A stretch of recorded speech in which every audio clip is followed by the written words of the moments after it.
The DA has expressed outrage over allegations of corruption made by OUTA against the National Student Financial Aid Scheme, NSFAS.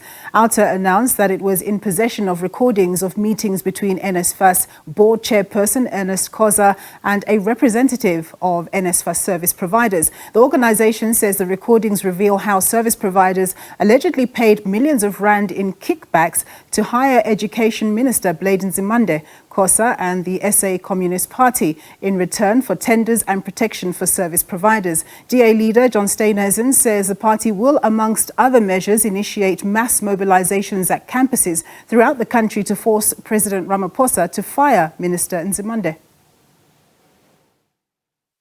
The DA will immediately submit a request under the Promotion of Access to Information Act to obtain a copy of the Vaxmonth's report into the awarding of the direct payment tenders.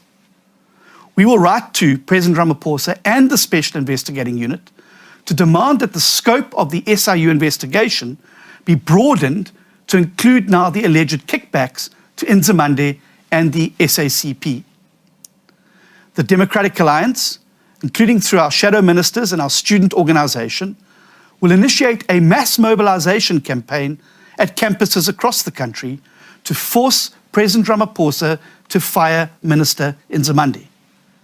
Finally, we are preparing criminal charges against Nzimande, and we are also briefing our legal team to declare the NSFAS board delinquent over the corrupt and irrational direct payment and accommodation tenders.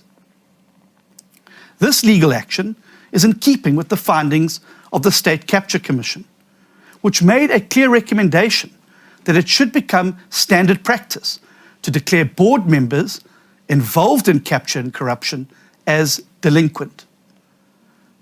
The DA is taking these steps because, unlike the ANC, we care. We care about disadvantaged students who are fighting to rise above challenges to obtain an education in a very difficult environment. We care about creating millions of more jobs, which can only happen through investment in education. And we care about ending ANC corruption, which has stolen so much from our country already. Even as the DA defends students from the corruption of the Ramaphosa administration, we must recognise that none of these corruption scandals are isolated. Corruption has become systemic and endemic over the past few years, precisely because of the cowardice of the president.